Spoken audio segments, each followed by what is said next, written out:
ध्यान देंगे तो आपको उसमें चीजें स्पष्ट होने लगेंगी। आज उसी से रिलेटेड देखिए, इनकार्नेशन जिसको कहते हैं अवतार लेना, अवतरित होना। अवतार, मनुष्य का अवतार कभी नहीं होता। अवतार तो केवल परमेश्वर ही ले सकता है। और बाइबल का पहला जो अध्याय है जहां पर सृष्टि की रचना है, वहां पर जो वर्णन मिलता है कि परमेश्वर ने मनुष्य को अपने स्वरूप में रचा, यही मिलता है ना। तो आप इसको ऐसे कीजिए कि मनुष्य परमेश्वर के स्वरूप में, और वो मनुष्य जो परमेश्वर का स्वरूप है, इमेज बेरर ऑफ गॉड था, पतन के कारण वो मनुष्य आज कहां चला गया? परमेश्वर की वो इमेज उसके लाइफ से कहां चली गई? मिसिंग। इसीलिए कहते हैं प्रत्येक मनुष्य पापी और परमेश्वर की महिमा से रहित है। क्या चीज रहित हुई? परमेश्वर का स्वरूप हर मनुष्य में से रहित हो गया। कोई मनुष्य परमेश्वर के स्वरूप में नहीं है। नए नियम की शुरुआत होती है तो परमेश्वर मनुष्य के रूप में, ये एकदम उसका ऑपोजिट आ गया। इसी को कहते हैं अवतार। और कोई परमेश्वर को न कभी जानता था, न जानता है, और न कभी जान पाएगा अपार्ट केवल इसके कि जिसके जीवन में परमेश्वर प्रकट कर दे अपने आप को, वही व्यक्ति प्रभु में है। हालेलुया। तो इसमें दावे नहीं चलेंगे, इसमें क्या चलेगा? प्रगटीकरण। अभी हम लोग थोड़ी देर के लिए दो शब्दों को हम आपके सामने जल्दी से स्पष्ट करने की कोशिश करेंगे। हालांकि एक लंबा टॉपिक है, लेकिन हम पार्ट्स में उसको आगे आपको स्पष्ट करेंगे ताकि आपको यह स्पष्ट हो जाए the difference between revelation and manifestation. Revelation का मतलब होता है प्रकाशन, और मैनिफेस्टेशन का मतलब होता है प्रगटीकरण। परमेश्वर का वचन रेवलेशन ऑफ गॉड है। Bible is the progressive revelation of God. ये रेवलेशन प्रोग्रेसिव है। जैसे संगीत के 7 सुर सा से शुरू होते हैं और दूसरे सा पे खत्म होते हैं। एक्चुअली 8 होते हैं सुर, सा रे गा मा पा ध नी सा। कितने हुए? 8। कहीं 7 जाते हैं। एक्चुअली एक सुर जो है वो लो और हाई का अंतर है। पहला सा और दूसरा सा, ये हाई और लो का अंतर है। यानी असेंडिंग ऑर्डर और डिसेंडिंग ऑर्डर सुर का, सारे गा मा पा धा नी सा, ना सा नी धा पा ना पा, ये उल्टा सीधा चलते जो असेंडिंग और डिसेंडिंग ऑर्डर। परमेश्वर के वचन को अगर आप लोग ये प्रोग्रेसिव रेवलेशन है। प्रोग्रेसिव का मतलब जैसे सुर एक साथ स्केल पे चलाते हैं तो पहले सा से दूसरे सा तक जंप नहीं किया जा सकता। ये प्रॉब्लम है। आप कहिए कि पहला सा आप सुर दबाएं और उसके बाद दूसरा सा जो ऊपर वाला है ऊंचा नोट वो दबा दें, तुरंत नहीं होगा। आप इस सा से उस सा तक कैसे जाएंगे? प्रोग्रेशन। प्रोग्रेशन का मतलब स्टेप बाय स्टेप। ऐसे ही आप परमेश्वर के प्रकाशन में एकदम से अचानक से आप परमेश्वर के प्रकाशन में प्रकाशित नहीं हो सकते। आपके जीवन में परमेश्वर ने ऐसी विधि रखी है कि प्रगटीकरण, प्रकाशन के साथ साथ आपकी लाइफ में प्रगटीकरण होगा, मैनिफेस्टेशन होगा। और परमेश्वर ने इस चीज को एग्जाम्पल के तौर पर नए नियम में चेलों के जीवन में मैनिफेस्टेशंस को रखा। जो पेंतेकोस्त के बाद आप देखेंगे तो 12 चेले एक तरफ और पौलुस एक तरफ। जो प्रगटीकरण 12 चेलों में नहीं किया, उसे पौलुस में करके दिखाया। और पौलुस ने इसीलिए मास्टर लाइन दी, कलीसिया से कहा तुम मेरी माने चलो जैसा मैं मसीह की माने। उसने ये क्यों नहीं कहा कि तुम मसीह की माने चलो? वाई? नहीं चल सकता, कोई नहीं चल सकता। और परमेश्वर एक साथ सबको इस चीज को प्रकट नहीं कर सकता, कारण पतन की अवस्था। इसलिए परमेश्वर ने एक झुंड के लिए एक सेवक को नियुक्त किया। This is the plan of God. कलीसिया में सेवक परमेश्वर के बाद दूसरे स्थान पे आता है। आप परमेश्वर तक कभी नहीं पहुंचेंगे। इसको हम लोग हिंदुस्तानी पद्धति में कहते हैं गुरु बिना ज्ञान। क्या है? परमेश्वर। परमेश्वर ही तो ज्ञान है, प्रभु ज्ञान है। वो आपको कैसे मिलेगा? बिना गुरु के। आज के युग में द ग्रेट प्रॉब्लम इज कि हर व्यक्ति पढ़ा लिखा। क्या ये पढ़े लिखों के लिए लिखा है कहीं कि ये पढ़े लिखों के लिए है? अरे भविष्यवाणी में लिखा है ये पढ़े लिखे के लिए भी बेकार है, क्योंकि ये सील बंद है। तो इसका मतलब पढ़े लिखे व्यक्ति के द्वारा भी आपको प्रकाशन क्लियर नहीं होगा, प्रगटीकरण नहीं होगा। स्पष्ट है। सात कलीसियाओं को उसने चिट्ठी लिख के खुद ही बता दिया तुमने सब गलत कर दिया, बोल दिया, मन फिराओ। हर कलीसिया को बोला गया मन फिराओ। इसका मतलब जो अपने आप को सोच रहे हैं कि अरे मेरी कलीसिया सबसे टॉप पे है, उसमें पैसे वाली कलीसियाएं भी हैं जिनके पास पैसे की कमी नहीं है, लेकिन क्या नहीं है? प्रभु का ज्ञान नहीं है, सच्चाई नहीं है। और सच्चाई 3 भागों में बटी हुई है। सत्य क्या है? पिलातुस ने यीशु मसीह से पूछा था ना, सत्य क्या है? सत्य का मतलब होता है वास्तविकता। परमेश्वर सत्य है, यानी परमेश्वर वास्तविक है, लेकिन क्या है बताया जा सकता है एक लाइन में या थ्योरी से बताया जा सकता है? इसका मतलब थ्योरी का, जैसे हम लोग सोचते हैं ना कि परमेश्वर के वचन में थ्योरी हम लोग देख, ना ना ना, ये थ्योरी नहीं है, ये अनपढ़ लोगों के लिए है। एक्चुअली परमेश्वर का वचन किसके लिए मालूम है? अनपढ़ लोगों के लिए। आप चौंक गए होंगे, क्यों? क्योंकि परमेश्वर को मालूम था आने वाले युग में पढ़े लिखे सब होंगे, लिटरेसी लेवल 100% हो जाएगा, लेकिन जो इलिटरेट होंगे वो बहिष्कृत हो जाएंगे, वो किसी काम के नहीं होंगे संसार में। हाँ, के पास करते हैं, बहुत लोग लॉजिकली पास और बहुत से नकल से भी करते हैं, साम दाम दंडेल लगा के कर रहे हैं। तो डिग्रियां तो लोगों के पास होंगी, लेकिन एक चीज नहीं होगी। अब आपको आगे बढ़ने से पहले एक पॉइंट बताते हैं। आपकी फैमिली में, हर फैमिली में माता पिता और बड़ी पीढ़ी के लोग हैं, हमारी पीढ़ी के लोग भी हैं, और हमारे जनरेशन जो नीचे हमारे आगे के बच्चे और बच्चों के बच्चे, 3 पीढ़ी के लोग हैं। जो नई जनरेशन है इनके पास नॉलेज की कोई कमी नहीं, they are full of knowledge. शायद हमारे पास ना हो, लेकिन एक्सपीरियंस नहीं है। Knowledge without experience is dangerous. ठीक, प्रैक्टिकल करेगा फंस जाएगा। और अनुभव without knowledge is also useless. अनुभव के साथ क्या चाहिए? नॉलेज। अब देखिए, ये कोलैबोरेशन हमारे अंदर होना चाहिए कि हमें हमारे बच्चों के द्वारा नॉलेज की जरूरत है प्रेजेंट एज में, लेकिन बच्चों को प्रेजेंट एज में हमारे अनुभव की जरूरत है। तो कोलैबोरेशन जितना अच्छा होगा, रिलेशन जितना अच्छा होगा, बच्चा भी गलत नहीं कर पाएगा, धोखा नहीं खाएगा, और माता पिता भी धोखा नहीं खाएंगे, नॉलेज मिलेगी बच्चों से।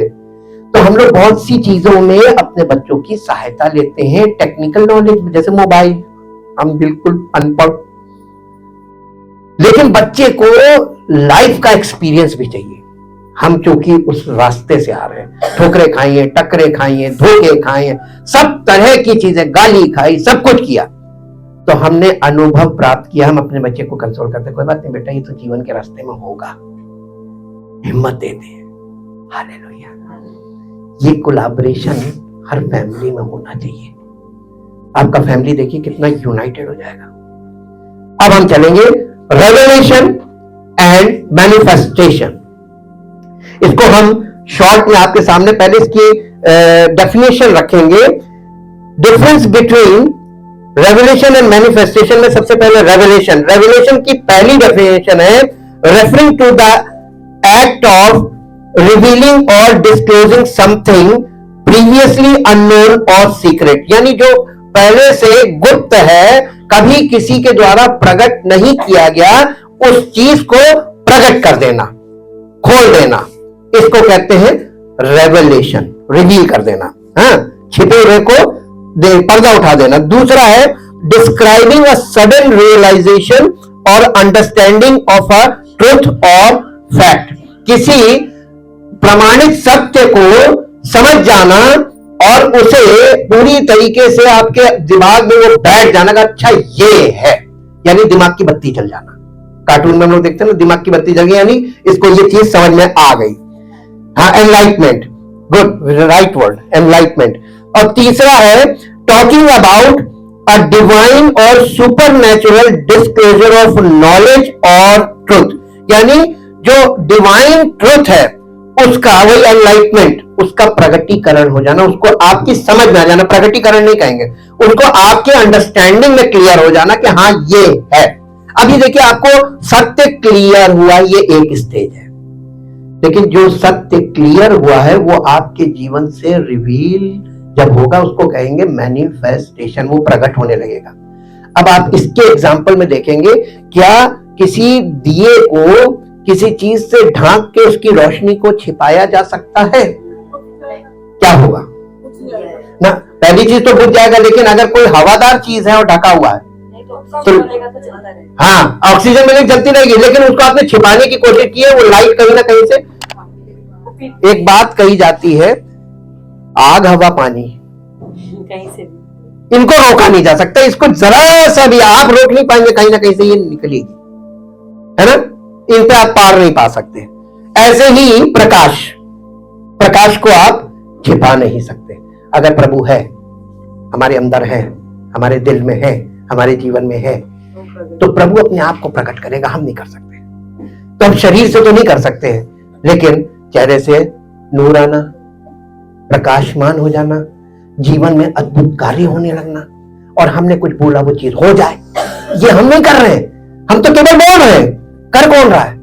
इसका मतलब वो है, वो प्रेजेंट है, और जब वो प्रेजेंट हो तब सावधान हो जाना। प्रगटीकरण से आपको सावधान होना कि अरे वो है, और वो कहीं नाराज होकर चला जाए, क्योंकि अब वो प्रकट हुआ है, और अगर एक बार आपने जरा सी गलती की, जरा सा, और गया, दोबारा चांस नहीं है।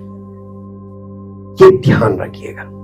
मसीहत में जो सबसे बड़ा डर है, आना डर नहीं है, आके चला गया, वो डर है। हाँ, इसी को कहते हैं परमेश्वर का भय। वो आ तो जाता है, क्योंकि सब कुछ तो वही करता आने के लिए ना, रास्ता भी वही बना रहा है, हम तो उसे जानते भी नहीं। वो आ तो गया, लेकिन आने के बाद वो चला ना जाए। Be careful. इसलिए वचन के लिए परमेश्वर के उपस्थिति में पवित्र आत्मा हमको क्यों दिया गया है? ताकि हमको हर समय ये बताता रहे, देखो यहाँ तुम जरा ये तुम्हारा ये गलत हो गया, करेक्ट योरसेल्फ। पवित्र आत्मा को क्यों बार बार करेक्ट करा रहा है? कहीं वो चला ना जाए। हालेलुया। हमारी कॉन्शियसनेस में उसकी प्रेजेंस है, और कब चली गई हमें पता नहीं चलेगा, या आउट ऑफ कॉन्शियसनेस हो जाएगा। अब इसके बाद दिखाते हैं manifestation. Manifestation means referring to the act of making something visible और एविडेंट। किसी चीज को सामने लोग प्रत्यक्ष कर देना। जो प्रकाशन है, जब वो प्रत्यक्ष दिखने लगे तब समझो कि मैनिफेस्टेशन हो रहा, आपको दिख रहा। You can see by your eyes and you can hear by your ears. आपकी सेंसेस उस चीज को प्राप्त कर रही है। परसेप्शन इसी से क्लियर होगा आपका। दूसरा है डिस्क्राइबिंग अ फिजिकल और tangible expression of an idea, emotion और कॉन्सेप्ट। तीसरी इसकी डेफिनेशन है टॉकिंग अबाउट द अपीयरेंस और occurrence of a particular phenomenon और इवेंट, यानी किसी इवेंट के द्वारा कुछ प्रगटीकरण, जिसे हम थियोफैनी भी कहते हैं ओल्ड टेस्टामेंट में, लेकिन न्यू टेस्टामेंट में मैनिफेस्टेशन है। तो पुराने नियम में हमने ढेर सारी थियोफैनीज आपके साथ शेयर की थ्रू स्टडीज। वो क्यों की? ताकि आपको थियोफैनी से ये पता चल जाए कि जैसे परमेश्वर ने मूसा को झाड़ी में, जलती झाड़ी में दर्शन दिया था, वैसे ही परमेश्वर एक सेवक, एक ह्यूमन बॉडी में होकर आपको दर्शन देगा नए नियम में। क्योंकि पुराने नियम में परमेश्वर का प्रगटीकरण मानव रूप में नहीं हुआ था, वो हुआ है नए नियम में प्रभु यीशु मसीह के द्वारा। आप किसकी खुशी मना रहे हैं?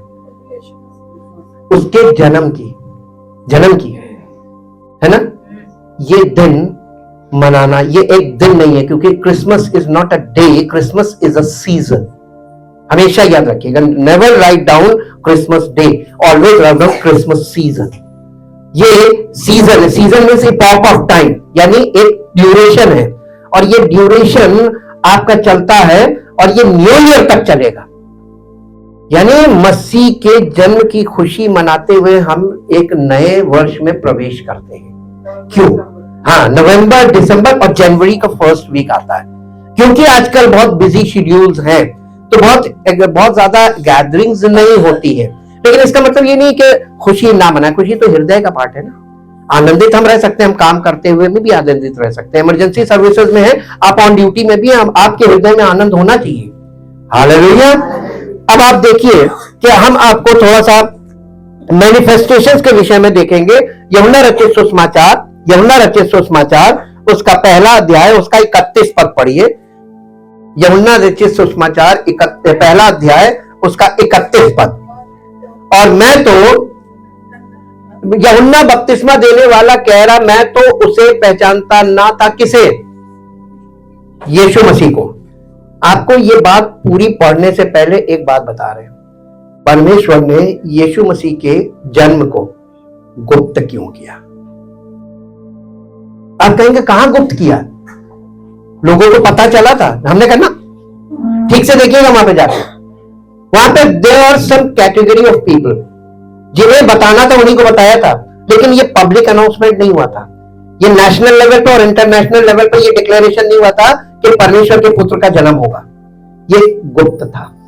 गुप्त का मतलब केवल इजराइल के लोगों को मालूम था कि वो जन्म लेगा, लेकिन अन्य जाति इसमें कैसे एंटर हुई है वहां पर क्रिसमस की स्टोरी में आप देखिएगा। वो लिखा है ना, ज्योतिषी, कई ज्योतिषी एशिया से, नक्षत्र से उनको पता चला कि राजा का जन्म हुआ है, but they don't know who is he. वो कौन है ये उन्हें नहीं मालूम, तो सीधे राजा के मतलब राजमहल पहुंच गए, क्योंकि उनके पास पुस्तकें नहीं थी। लेकिन उनको इस बात का परमेश्वर ने चिन्ह नक्षत्र में दिखा दिया था कि देखो राजा पैदा हुआ है, और वो सीधे राजमहल में पहुंच गए। ये स्टोरी में है, और आपने इतने साल उस स्टोरी को खुद देखा। अब आप देखिए परमेश्वर की योजना उस स्टोरी में से कैसे हमारे लिए, आज के मसीही लोगों के लिए क्या छिपा हुआ था। और परमेश्वर ने दोनों, यानी यहूदी अन्य जाति दोनों को यह बात का ज्ञान दे दिया था कि राजा पैदा हुआ है, राजाओं का राजा पैदा हुआ है। और वो लोग उसका दर्शन, तो जो मागीज गए थे, जो वाइजमैन जिनको लिखा है, ज्योतिषी है हिंदी में, ये जब गए उसको मिलने, उसको देखने, ढूंढने, तो इनको ढूंढने में दिक्कत क्या हुई?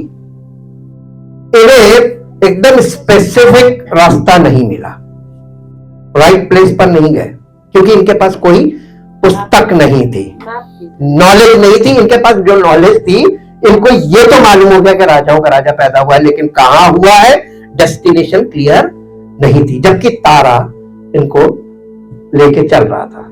और ये राजा का मतलब, इनका मतलब था राजमहल। तो ये सीधे कहा गया, कॉन्सेप्ट है, देखिए ये उनका दृष्टिकोण था। राजा पैदा हुआ तो राजमहल, सीधे राजमहल में चले गए।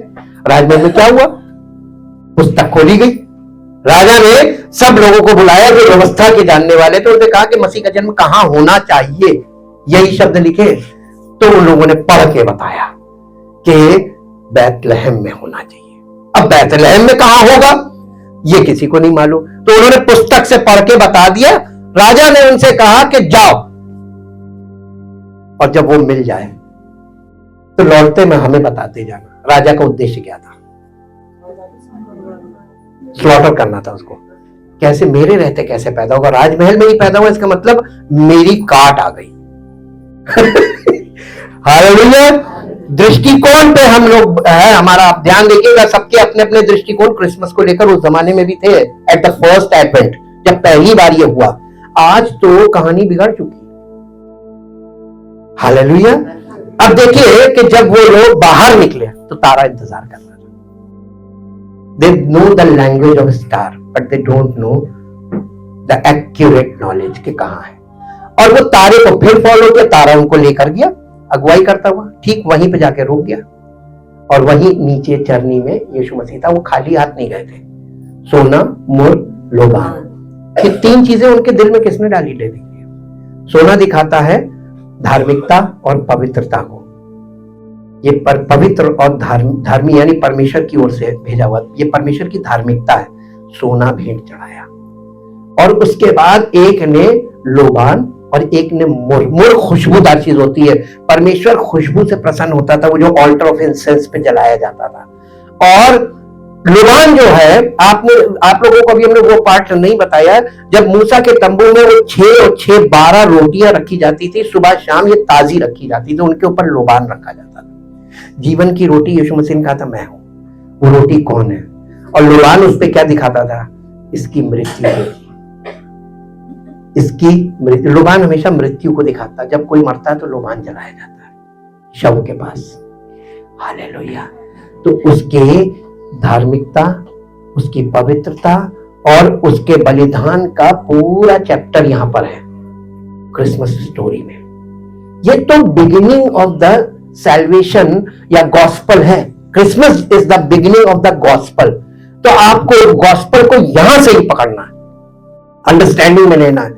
और ये जो हुआ, तो ये इसलिए हुआ था ताकि परमेश्वर जिसको वचन के बारे में सही जानकारी होगी वो समझ जाएंगे, बाकी लोग इसको नहीं समझ पाएंगे। अब इसको पढ़िए, पहला अध्याय 31 पद। और मैं तो किसे, ये यूहन्ना बपतिस्मा देने वाला कह रहा है, गवाही दे रहा है पब्लिकली कि मैं तो मसीह को पहचानता नहीं था जी, परंतु इसलिए मैं जल से बपतिस्मा देता हुआ आया कि वो इज़राइल पर कौन। अब यहां पर प्रगट वर्ड आया है, इंग्लिश में पढ़िए। And I did not know him. And I did not know him. And did not recognize him. And did not recognize him. Recognize का मतलब मैं उसे पहचानता नहीं था, मैं उसे जानता नहीं था। I did not know him यानी मुझे उसके बारे में कोई जानकारी नहीं कि वो कौन है। और I did not recognize him यानी मैं उसे पहचानता भी नहीं था जी। Myself. But it is in order that he should be made manifest. यहाँ रिवील वर्ड नहीं आया। मैनिफेस्ट का मतलब वो इज़राइल के सामने प्रकट हो जाए कि कौन है यीशु मसीह, कौन है परमेश्वर का पुत्र, कौन है जिस पर तुम उसे आत्मा को उतरते और ठहरते देखना, वही होगा। और वो काम कैसे होगा? बपतिस्मा देने के लिए परमेश्वर ने इसे कहा था, जाके तुम इज़राइल में मन फिराव का प्रचार करो, और जो कोई मन फिराए और आकर अंगीकार करे कि मैं मन फिराता हूं, वो पानी में बपतिस्मा ले, और जैसी वो पानी से ऊपर आएगा और जिस पर तुम पवित्र आत्मा को या परमेश्वर की आत्मा को उतरते और ठहरते देखना, बट डिक्लेयर कर देना मिल गया वही है, ताकि सब पे प्रकट हो जाए। तो ये बपतिस्मा जो है यहां से स्पष्ट हो जाता है, ये केवल यहूदियों के लिए था, नॉट फॉर जेंटाइल्स। ये है नहीं। बाकी अब उसमें कर ले, कोई ले ले, तो कोई वो नहीं है, कोई गुनाह भी नहीं है, लेकिन इसका कोई औचित्य नहीं है। आज जब मसीह आ गया, जब पवित्र आत्मा का बपतिस्मा देने वाला आ गया, जब मेन हेड आगे आ गया, तो अब वो पीछे वाले को फॉलो करना जरूरी है क्या? कि पहले उसको फॉलो करेंगे तब यीशु मसीह? तो यीशु मसीह से बड़ा तो वो हो गया। कलीसिया के लिए क्या है? पौलुस ने कहा था जो मेरे पीछे आता है मुझसे श्रेष्ठ है, वो तुम्हें पवित्र आत्मा और आग से बपतिस्मा देगा, तो तुम उसके लिए, उसके द्वारा जो वो तुम्हें देगा वो लेना। मेरे चक्कर में अब जो मैं, वो तो ये वाला बपतिस्मा तो यीशु मसीह को प्रकट करने के लिए हो रहा था, वाटर बैप्टिज्म, और सबने लिया, बड़े बड़े धर्मी लोगों ने, लेकिन किसी पर नहीं पवित्र आत्मा उतरा, लेकिन जिस पर उतरा, his name is Jesus Christ ji. आगे पढ़िए। And he revealed to Israel, be brought out where we can see him. देखिए अब यहाँ पे रेवलेशन और मैनिफेस्टेशन दोनों चीज आ गई इस पद में। परमेश्वर इज़राइल को जो शास्त्रों से ये नहीं समझ पाए कि कौन मसीह कौन है, उसे ग्रहण नहीं करते थे, उसका विरोध करते थे, उनके सामने ये प्रकट हो जाए कि यही है। उसके बाद क्या उन्होंने विश्वास कर लिया था? हैं? उसके बाद भी वो अपना दृष्टिकोण लेकर खड़े थे, तर्क करते थे उससे, हर बात में उससे पंगा ले लेते थे। तो यीशु मसीह एक आम मनुष्य के समान था, ऐसा कि जितने उस जमाने के लोग थे उनमें अगर वो खड़ा है तो आपको जब तक कोई ये पर्सनली ना बताए या यीशु मसीह ना बताए या उसका कोई खास व्यक्ति की ये है, आप उसे पहचान नहीं सकते थे। इतना रिजेंबल था फॉर कॉमन मैन। आज मसीह क्या बदल गया? हाँ, उसने कहा मैं कल आज और युगान युग एक सा हूं। तो जैसे उस जमाने में वो जब रिवील हुआ और उसको उसके उसके उसके प्रकाशन को प्रगटीकरण किया गया, मैनिफेस्ट किया परमेश्वर ने, तो कैसे मैनिफेस्ट किया? सब लोगों के बीच में। तो क्या मैनिफेस्टेशन या प्रगटीकरण के बाद उन लोगों ने विश्वास कर लिया था? आज भी नहीं करेंगे, आज भी नहीं करेंगे मैनिफेस्टेशन, क्योंकि मैनिफेस्टेशन सबको, प्रगटीकरण सबको समझ में नहीं आएगा और वो अपने अपने नजरिए से उसको देखेंगे जैसे उस जमाने में। तो रोमियो की पत्री उसका पहला अध्याय उसका 19 पद पढ़िए। रोमियो की पत्री उसका पहला अध्याय उसका 19 पद, रोमन्स चैप्टर 1 वर्स 19।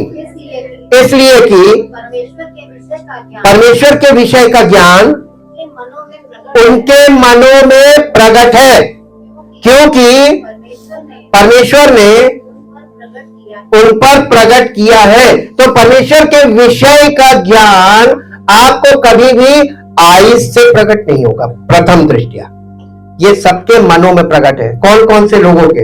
यहूदी, अन्य जाति, सबके मनों में प्रकट है। क्या चीज? परमेश्वर आत्मा है, परमेश्वर आत्मा है, यह है परमेश्वर का ज्ञान, ये सबके मनों में प्रकट है। लेकिन वो किसको परमेश्वर कह रहे हैं, किसे ईश्वर मान रहे हैं, अब किस चीज के सामने दंडवत कर रहे हो, किसकी पूजा कर रहे हो, अगर उनके मनों में प्रकट है तो। ये विवेक की बात की है परमेश्वर ने, समस्त मानव जाति के विवेक में ये बात स्पष्ट की है कि वो परमात्मा है, वो आत्मा है। और आत्मा को लोग किन किन चीजों में प्रगटीकरण देख रहे हैं, उनके मन में क्या प्रगटीकरण है। अरे यहां जाओ, यहां पर भी है, अरे प्रभु तो सब जगह है, ओमनी प्रेजेंट है। ओमनी प्रेजेंट की परिभाषा मनुष्य ने अपनी गढ़ ली, अज्ञानता वाली। लेकिन क्या आपकी परिभाषा सही है या परमेश्वर का वचन? परमेश्वर को आपके साथ बहुत बेकार चलना पड़ता है, इस बात को घुमा के ला के बैठ जाता है। अच्छा तुम मेरे साथ चलते रहोगे, अपने आप तुमको समझ में आने लगेगा। पहले तो लोग बोलते बस डेस्टिनेशन पहुंच गए, नहीं, डेस्टिनेशन ऐसे नहीं पहुंच सकते। आगे एक और पद पढ़िए, इसको इंग्लिश में पढ़ दीजिए। Romans chapter 1 verse 19 in English. For what? For that which is known about God is evident to them and made plain in their inner consciousness because God Himself has shown it to them। यानी परमेश्वर ने स्वयं ये काम किया, सबको प्रकट किया है। लेकिन अब जब परमेश्वर ने अपने पुत्र को इस संसार में भेजा और उसको सबके बीच में प्रकट किया, लोगों ने देखा लेकिन देखकर भी नहीं, अनदेखा कर दिया, मिस कर गए ना, मिस कर बाकी से में। रोमियो की पत्री 16 अध्याय उसका 26 पद पढ़िए। रोमियो की पत्री 16 अध्याय और उसका 26 पद जी। परंतु अब प्रकट होकर सनातन परमेश्वर की आज्ञा से भविष्य वक्ताओं की पुस्तकों के द्वारा सब जातियों को यह बताया गया है कि वे विश्वास से आज्ञा माने, विश्वास से आज्ञा मानने वाले हो जाएं। ये इंग्लिश में पढ़ेंगे इसको। But is now disclosed and through prophetic scriptures। यानी इसका मतलब पौलुस ये कह रहा है, बिना परमेश्वर के वचनों के आप परमेश्वर के प्रति जो दृष्टिकोण है आपका वो स्पष्ट नहीं होगा, जिसके कारण आप परमेश्वर को देख नहीं पाएंगे। इसलिए आपको क्या करना, पहले विश्वास करना उस पर जिस पर आपने कभी विश्वास नहीं किया। आपको प्रभु यीशु मसीह पर और उसके वचन पर और परमेश्वर के वचन पर कि ये यीशु मसीह के विषय में बात कर रहा है और हमें उस तक पहुंचाने के लिए प्रयोग हमारे हृदय में कार्य कर रहा है, ये काम कर रहा है। और वचन ही जब आपके अंदर जाएगा तभी कुछ होगा। जी, इसमें नोन टू ऑल नेशन, यानी सब दुनिया के सब देशों के लोगों को इस बात को प्रकट करने के लिए कि परमेश्वर कौन है, कैसा है और क्या कर सकता है, उसने क्या किया है, ये सब वचन के द्वारा आपको पता चलेगा। According to the command of the eternal God to win them to obedience to the faith, यानी विश्वास के द्वारा आज्ञाकारी बने। एक और पद पढ़िए, प्रेरितों के काम उसका 4 अध्याय उसका 16 पद। प्रेरितों के काम 4 अध्याय और उसका 16 पद, कि हम इन मनुष्यों के साथ क्या करें, क्योंकि यरूशलेम के सब रहने वालों को प्रकट है कि इनके द्वारा एक प्रसिद्ध चिन्ह दिखाया गया है और हम इसका इनकार नहीं कर सकते। ये मालूम है, एडमिनिस्ट्रेशन के सामने समस्या आ गई।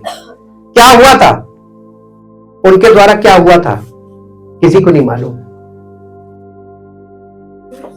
एक जन्म के लंगड़े को, यीशु मसीह के चेले हैं ये आम लोग थे, मछुआरे थे, पढ़े लिखे थे, कितनी बड़ी डिग्री थी इनके पास, लेकिन इनके पास क्या था, ये कैसे इनको मिली थी? इन्होंने बहुत प्रयास किया होगा, साधना की होगी, नहीं बिलीव नहीं किया है। ये केवल यीशु मसीह के साथ रहे थे, fellowship with Jesus, the result of the fellowship with Jesus, उसके चेले। और ये चेले यीशु मसीह के साथ रहे थे और पुनरुत्थान जब हुआ तो इन चेलों ने उसको देखा था, सबने नहीं देखा था, लेकिन इन चेलों ने यीशु मसीह का पुनरुत्थान यानी पुनरुत्थान के प्रभु को देख लिया था। आपको मालूम है पुराने नियम में एक बात छिपी हुई है जो यहाँ पे प्रकट हो गई कि एलिया को जब एलीशा फॉलो कर रहा था, उसके पीछे पीछे पीछे पीछे पीछे पीछे कई पड़ाव आए, उसने कहा वापस चला जा, वापस चला जा, वापस चला जा। वो क्या कह रहा था? ना, नहीं जाऊंगा, नहीं जाऊंगा, नहीं जाऊंगा, बराबर मना करता रहा और हर पड़ाव को उसके पीछे पीछे पार करता गया। एक जगह ऐसा आया कि उसने कहा कि तू वापस चला जा, तो उसने कहा मैं नहीं जाऊंगा। तो कहने लगा तू क्या चाहता है? उसने कहा तेरा दूना मसा, जो सामर्थ तेरे पास है उसका डबल पोर्शन चाहिए, तेरा दूना मसा। उसने कहा तूने कठिन बात मांगी है, लेकिन ये संभव है, यदि तू मुझे उठाए जाने के बाद देख सके तो ये हो जाएगा तेरे लिए। तो जो एलिया के ऊपर जो चादर थी, ये दिखाता अभिषेक को। एलिया के ऊपर जो चादर थी, यहां पे आपको बहुत अच्छी चीज सीखने को मिलेगी, अभिषेक कभी भी वही नहीं मिलता, ये पर्सन टू पर्सन होता है।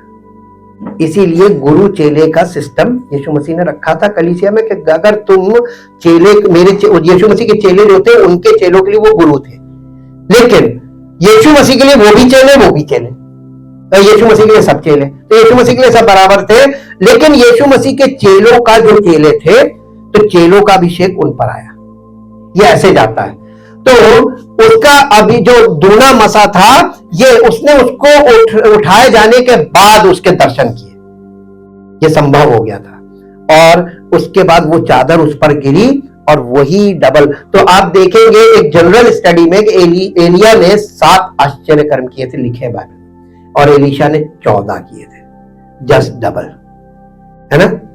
यही चीज, और यीशु मसीह ने कलीसिया को, देखिए एलिया रिप्रेजेंट जीसस क्राइस्ट एंड एलीशा रिप्रेजेंट्स द चर्च, कलीसिया को रिप्रेजेंट करता है। तो आप इस फॉर्मूले को जब यहां लेके आते हैं, यीशु मसीह ने क्या कहा था? तुम मुझसे भी बड़े बड़े, तुम मुझसे भी बड़े बड़े, तुम मुझसे नहीं, आश्चर्य करने लिखा, मुझसे भी बड़े बड़े काम करोगे। हालेलुया। तो यीशु मसीह के काम क्या थे? आज जो लोग कर रहे हैं, क्या ये यीशु मसीह के काम थे? ये यीशु मसीह के काम नहीं थे जो आज कर रहे लोग। और जो काम यीशु मसीह के थे वो यीशु मसीह नहीं कर रहा था। पौलुस ने लिखा, प्रेरितों काम में लिखा हुआ है कि परमेश्वर की ओर से एक मनुष्य यीशु नासरी, जिसके द्वारा परमेश्वर ने आश्चर्य कर्म किया। तो काम कौन कर रहा था? परमेश्वर का आत्मा काम कर रहा था और यीशु मसीह महिमा पा रहा था। यीशु महिमा पा रहा था, यानी जो देख रहा था वो काम नहीं कर रहा था, जो नहीं देख रहा था वो काम कर रहा था। आज भी ऐसे ही है। और उसने चेलों से कहा तो मुझसे बड़े बड़े काम करोगे। यीशु मसीह लोग उसको छूते थे तो चंगे होते थे। 12 वर्ष से लहू बहने वाली स्त्री ने उसको छुआ तो चंगी हो गई। ये उसका नजरिया था कि मैं उसको छू लूंगी तो चंगी हो जाऊंगी। लेकिन पौलुस के जीवन में उससे भी डबल हो गया। पौलुस की देह से लोग अंगोछे और रुमाल छुआकर किसी पर डाल देते, वो चंगा हो जाता था। ये तो उससे ज्यादा पावरफुल हो गया। तो यीशु मसीह ने जो बोला था वो पूरा हुआ। तो जैसे ही उसके द्वारा यीशु मसीह ने जो किया प्रगटीकरण है, आज क्यों नहीं हो रहा है? आज सब लोग नजरिया, बिगड़े नजरिए को पकड़ के खड़े हुए, अर्दली पॉइंट ऑफ व्यू से देख रहे हैं। क्योंकि एजुकेशन लेवल बढ़ा हुआ है तो सब लोग सोचते हैं कि पुस्तक को पढ़ के हम पार लग जाए। नहीं, धोखे में ना रहना, नहीं निकल पाओगे। एक अनपढ़ व्यक्ति को इस्तेमाल करके अपनी महिमा कर लेगा, लेकिन पढ़े लिखे को इसलिए नहीं कि वो घमंड से ये ना कहे कि ये मैंने किया। हालेलुया। तो अयोग्य को वो इस्तेमाल करता, योग्य को नहीं। या पकड़ लीजिए, तो हमारे पास परमेश्वर की योग्यता ना थी, ना है और ना कभी होगी। हमने तो अपने आप को समर्पित कर दिया ताकि उसकी मर्जी मेरे जीवन से पूरी हो, और हमें समर्पित रहना है। तो हमें सतर्क क्या रहना, हर बात में नहीं देखना उसकी मर्जी है कि नहीं। और वचन में अगर लगे रहेंगे तो पवित्र आत्मा में गाइड करेगा, नहीं इसकी मर्जी नहीं है, ये मत करना है, ये मत बोलना, ऐसे मत करना, ये मत करना, मना करेगा ना। मना क्यों कर रहा है? हमारी भलाई है। और मना करने को ही लोग उल्टा ले लेते हैं। नहीं, आपको रोका जाता, क्यों रोका जाता? ताकि आपका नुकसान ना हो जाए। इफिसियों की पत्री 5 अध्याय, इफिसियों की पत्री 5 अध्याय उसका 13 पद पढ़िए। इफिसियों की पत्री 5 अध्याय उसका 13 पद। पर जितने कामों पर उल्हाना दिया जाता है वो प्रकट कौन करता है? नहीं, आउट ऑफ कॉन्टेक्स्ट मत जाए कीजिए। जब आप बाइबल पढ़ते हैं तो बहुत ध्यान से पढ़ा कीजिए। ज्योति से प्रकट होते, वो ज्योति कौन है? यूहन्ना बपतिस्मा देने का नाम के वाले के विषय में लिखा है कि वो ज्योति की गवाही देने आया था। वो ज्योति कौन है? प्रभु यीशु मसीह। यानी यीशु मसीह सारी चीजों को प्रकट करने वाला है, रिवीलर है। और जब कोई चीज रिवील होती है तो वो मैनिफेस्ट होती है। मैनिफेस्टेशन बहुत जरूरी है, प्रकटीकरण। इसके बाद एक और पद पढ़िए, मरकुस 4 अध्याय उसका 22 पद। मरकुस 4 अध्याय उसका 22 पद। क्योंकि कोई वस्तु छिपी नहीं, परंतु इसलिए कि प्रकट हो जाए, और ना कुछ गुप्त है, पर इसलिए कि प्रकट हो जाए। यदि किसी के सुनने के कान हो तो वो सुन ले। फिर उसने उनसे कहा, चौकस रहो। क्या चौकस रहो? अरे आज का इंसान बोलना मत कि क्या सुनते हो, नाराज हो जाएगा। क्योंकि आज का इंसान कहता है हम तुमसे ज्यादा बुद्धिमान है, ये मेरी मर्जी, हम जो सुने। अरे इतनी आज्ञा कोई मान ले तब भी भला हो जाए। है किसी में दम? है किसी में दम? चौकस रहो तुम क्या सुनते हो। क्योंकि आजकल तो भंडार है सुनने के लिए। आप कहेंगे एक को सुनते सुनते ऊब चुके हैं। अब हमें डाइवर्सिटी चाहिए, विभिन्नता चाहिए। हालेलुया। बुरी बात नहीं है, लेकिन खतरनाक बात है। बुरी बात नहीं है, खतरनाक बात है। क्योंकि आपको एक अक्षर नहीं मालूम है, और जिसकी आप सुन रहे हैं, क्या सुन रहे हैं, उसका प्रभाव क्या होगा ये भी आपको नहीं मालूम है। और जब मालूम चलेगा तब तक आप कहां से कहां चले जाएंगे, और दोष परमेश्वर का नहीं। इसीलिए नीति वचन में बार बार कहा गया है अपनी समझ का सहारा। लेकिन इंसान मानने वाला, और वो भी आज का मॉडर्न एज। अरे आपने हमें मूर्ख समझ लिया।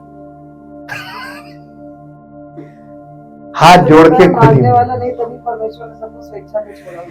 और ये खतरनाक बात है। जो धीरज धरेगा और अंत तक दौड़ेगा वो मंदिर। नहीं, ये खतरनाक बात है, क्योंकि परमेश्वर प्रकट होकर काम कर रहा है। देख पाओ तो देख लो, समझ पाओ तो समझ लो, और उसके साथ चलना चाहो तो चलो। वो अपना काम करता रहेगा, वो चलता रहेगा, चलता रहेगा। जितने रहेंगे वही निकल पाएंगे, बाकी जितने रुके, थके, रुके, मुड़े, सब गए। ये चरवाही की बात बता रहे हैं। भेड़ एक पशु है, उसे उसके लिए छड़ी का इस्तेमाल करना पड़ता है कि नहीं पड़ता है? लेकिन प्यार से। सोटा और लाठी, दो चीजें ये लीडरशिप के लिए बहुत जरूरी होती है, और लीडरशिप में आज के जमाने में यही दो चीजों को लेकर तो प्रॉब्लम है। आजकल लेकिन सोटा बदल गया है। हाँ, हम लोग के सोटे बदल दिए गए ना, सोटे का स्वरूप बदल गया। सोटा, हाँ, स्वरूप बदला, लेकिन सोटा जो है वो ऑर्डरेबल नहीं है। हाँ, मोटिवेट कर दो इतना कि उसका मन लग जाए, वो जाए नहीं। लेकिन ये भी एक कठिन बात है, इसलिए क्योंकि आप इन्फिनिटी में काम नहीं कर सकते। आप अपनी तरफ से 100% दे रहे हैं, लेकिन वहां से क्या आएगा क्या नहीं आएगा, वो भूमि कैसी है ये उस पर छोड़ दीजिए। उसका वातावरण क्या है, उसका पालन पोषण किस दायरे में हो रहा है, उसके घर का कैसा माहौल है, वो चीज उस पर हावी रहेगी। आप नहीं कुछ कर पाएंगे। आप उसको अक्षर सिखा सकते हैं, जीवन में वो आगे जाके क्या करेगा ये आप निश्चित नहीं कर सकते। अक्षर जान लेने से एजुकेशन नहीं है, प्रैक्टिस सबका पर्सनल पार्ट। हाँ, और एजुकेशन का मतलब होता है एनलाइटमेंट। एजुकेटेड का मतलब आपकी अंडरस्टैंडिंग आगे, विवेक काम करने लगा। आप बच्चों को कुछ भी रटा दो, सब कुछ कर दो, उनके चिपका दो दिल पे, वो नागरिकता में, उनके मानव जीवन में कोई परिवर्तन नहीं। यही दिखाया कि शिक्षा टोटल फेल हो जाएगी अगर आप नए नियम के अनुसार देखें, खोल के। एजुकेशन फेल, मेडिकल फेल, सब कुछ फेल दिखाया है। ये मानव ज्ञान है जो अर्जित करा जाता है। जितना भी अर्जित ज्ञान है वो सब फेल है। अब बताइए, नए साल से पहले आपसे पूछ रहे हैं कि आप क्या करोगे? ज्ञान घमंड उत्पन्न करता, तो जिसके पास डिग्री आ जाती है वो घमंड आता। अब उसको कोई छोटा काम करने को हम नहीं करेंगे, तो फिर वे क्या करेंगे? आंदोलन करेंगे, झगड़े करेंगे, गड़बड़ी फैलाएंगे। हालेलुया। ये जो हर कंट्री में अनरेस्ट दिख रहा है, आने वाला साल आपको अभी बता रहे हैं, ये बहुत भयानक रूप में सामने आएगा। क्या करेंगे? अगर आप कहते हैं हम मसीह में, प्रकटीकरण होना चाहिए। बिना प्रकटीकरण के मसीह में नहीं है। आपके जीवन से वो चीज प्रकट होनी चाहिए जो दिखती है। प्रकटीकरण का मतलब लोग आंखों से देखें, लोग आपको देखें और वो चीज दिखाई दे जो कहीं नहीं दिख रही। Then you are proved कि you are in Christ। तब आप मसीह में हैं और आपको करना उसमें कुछ नहीं है।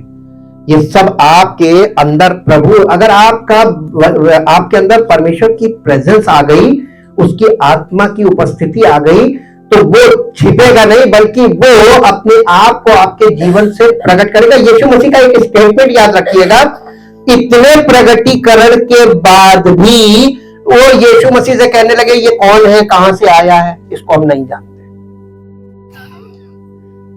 आपके साथ क्या होगा?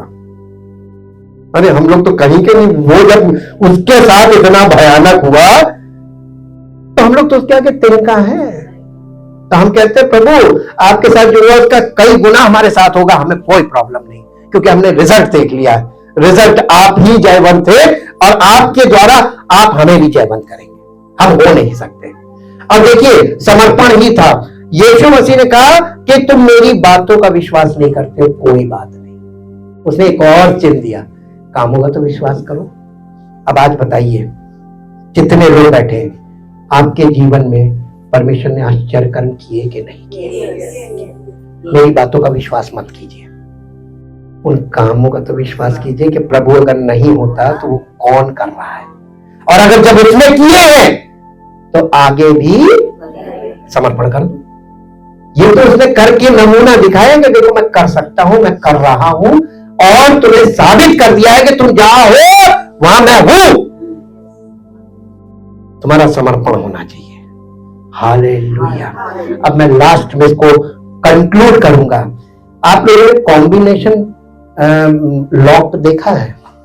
नहीं देखा होगा, किसी ने नहीं देखा। देखा कहाँ देखा?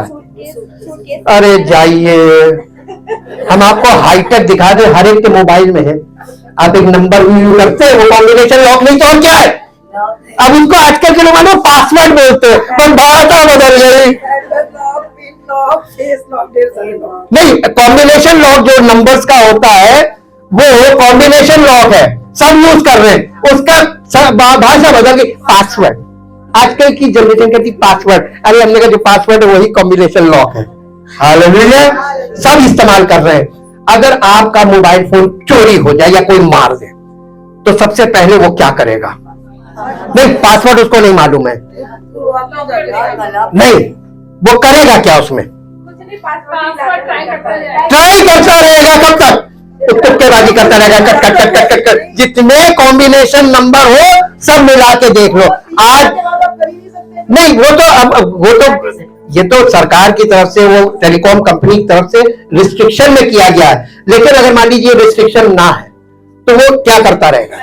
जब तक वो फोन, तो वो कॉम्बिनेशन लॉक का कॉम्बिनेशन चेंज करता रहेगा। आज मसीहत में वही कर रहा है सब कॉम्बिनेशन में, ये करो, ये करो, प्रार्थना करो, ये करो, वो करो, फास्टिंग करो, ये करो, वो करो, ये करो, वो करो, पर ये सब कॉम्बिनेशन चेंज कर करके चेक कर रहे हैं कि कहीं शायद लॉक खुल जाए। खुलेगा नहीं, इसका बंद करने वाला कौन है? इसी को बोला ही ये गुप्तक सील्ड बुक है, ये कॉम्बिनेशन लॉक में है। और ये कॉम्बिनेशन लॉक जब तुम उसके साथ चलना शुरू करोगे तो पार्ट बाय पार्ट एक एक कॉम्बिनेशन खुलेगा। तो ये छुटकारा 2024 आपका इंतजार कर रहा है। या तो आप बिल्कुल परमेश्वर की प्रेजेंस में उपस्थित हो सकते हैं। एक साल आपको मौका मिला, बहुत भयानक साल होगा, हालांकि बहुत टफ ईयर होगा, फाइनेंशियली बहुत हार्ड होगा। क्या फिर भी आप परमेश्वर से प्रेम रखेंगे? दावा मत कीजिएगा। आप अपने आप को सरेंडर कर दिए, प्रभु मैं नहीं कर सकता हूं, लेकिन अगर आपके अनुग्रह में रहूंगा तो आप करा सकते हैं।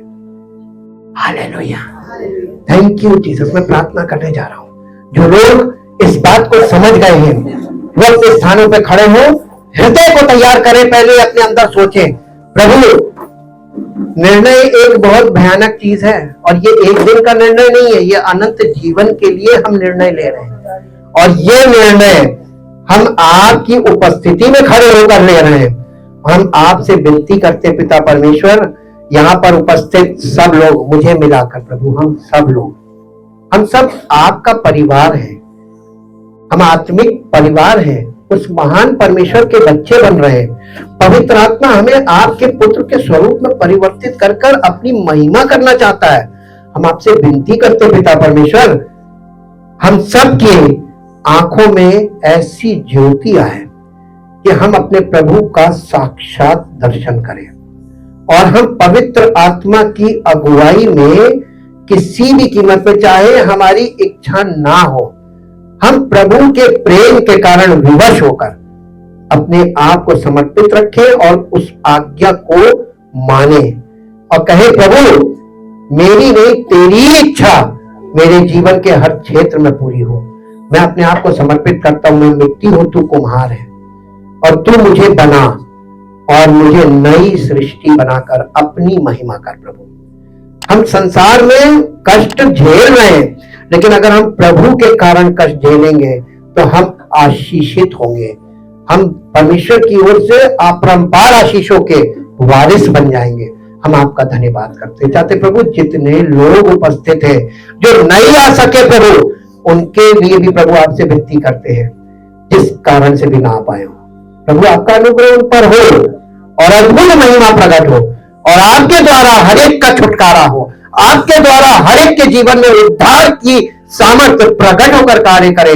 और आने वाले साल में हम आपके द्वारा अपने जीवनों में, अपने परिवारों में, अपने आसपास उस महान प्रगटीकरण के द्वारा आपकी उस महिमा के दर्शन करें। आने वाले साल में हम आपकी महिमा के दर्शन करने वाले हो, वो दर्शन का साल हो प्रभु, और हम सब का जीवन आपकी महिमा का कारण बने। सारी महिमा आपको मिले। इस प्रार्थना को आपके इकलौते पुत्र यीशु मसीह के नाम से मांगते हैं, आमीन।